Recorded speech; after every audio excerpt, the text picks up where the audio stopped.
What can we tell?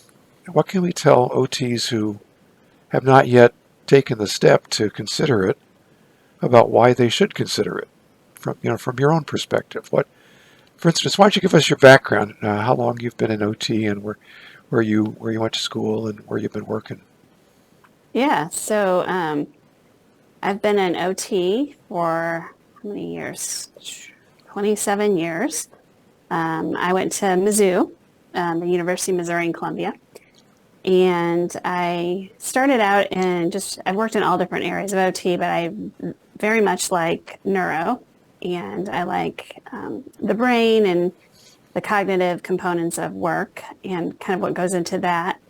So I ended up in outpatient rehab because I thought that was a good place to address all the different things I was interested in, as well as maintain a, family life and raise kids and all that stuff. So that's where I ended up, and I really like it.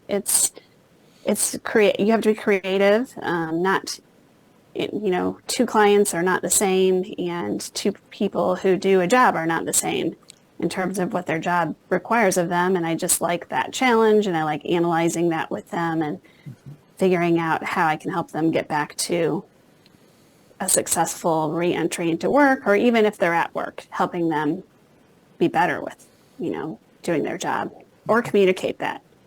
One of the things I first noticed about you, probably 20 years ago now that we've known each other that long, is you were always curious about things, asking questions, and I mean, you're Mm-hmm. you're a born lifelong learner, like in Yeah. neuro and about work and stuff like that. So, how does that aspect of your character, your curiosity, Mm-hmm.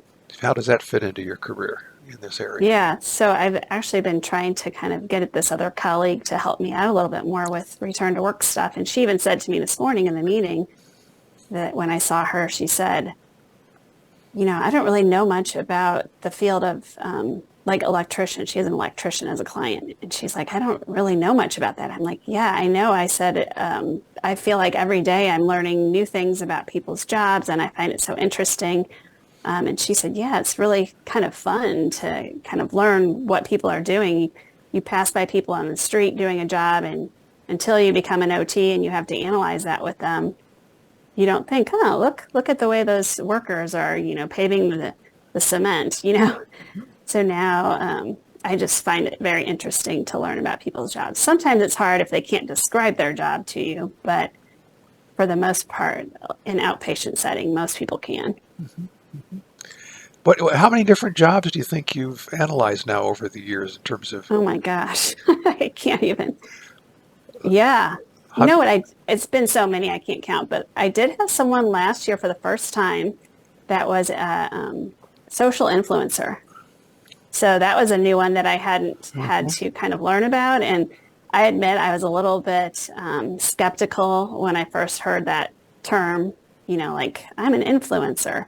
Years ago when I started hearing that term, I'm like, I made fun of it. But once I started talking to her and what she did, I realized, wow, there's a lot that goes into it. It's a business. She has a lot she has to do every day to promote products, and I really enjoyed learning that, and I'm glad I did because it shows me that, these people have real jobs, even though it doesn't sound like it.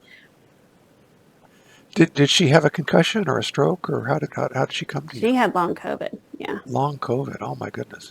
But Right. with the brain fog, it was kind of a big deal for her, yeah. It was kind of slowing her down. Is that what you're seeing with brain fog and long COVID? Brain fog and the long COVID symptoms are a lot like the post-concussion clients. They have a lot of very similar sensitivities to light and sounds and headaches, some dizziness. A lot of the symptoms are very similar, and I really feel like it has to do with that overactive fight or flight response. Oh, no kidding. Okay. Yeah. And you used to tell people all the time, Len, that, I don't think you're breathing as well as you need to. Yeah. And I've been talking to a lot of people about, slowing down their breathing to try to get their body out of that nervous system response and mindfulness. And They're getting the parasympathetic nervous system to come back online and help them kind of downregulate their anxiety. Exactly. Yeah. Yeah. Well, you've always impressed me as somebody that I would refer people to. In fact, I have referred people to you over the years, and just really an example of a person that I think is moving OT in the right direction. So I'm looking Well, thank forward you. to. Yeah, no, it's a genuine compliment because we need more people like you to be helpful to folks. What can you say to like OTs in graduate school or just coming into starting their careers about how they might investigate or consider or why they should consider, the work-oriented neuro rehab kind of thing that you and I do. Right. Well, one thing I find that that every every OT is going to find um, most OTs will address what do I do after therapy ends. Most OTs will have that kind of dilemma of, okay, now I'm discharging this person. Hopefully they can continue to progress in their life. And that usually leads to work if someone's doing well. I mean, obviously, chronic progressive diseases, people can't work sometimes because of disability or whatever, but a lot, most of the general population is working and needs to work. So I think students should, learn how to get more comfortable with the field of work and how to become familiar with um, government supports, benefits of the job. What does long-term disability mean? What is SSDI or Social Security disability versus, my private policy with my employer? And what does the FMLA policy say? All of those things, if you can just research them, in school and as a new grad, you can research them on your own and you'll be better prepared to explain it to someone else. And when you start explaining it to someone else, they might have more questions about, well, is there a better way that I can use a computer? Or, what is there a better ergonomic way to sit at my computer desk or lift this thing that I have to lift on the job? And OTs are perfectly suited to, to do that type of thing because we know how to analyze. So any OTs that are new, I always recommend that they get familiar with those terms.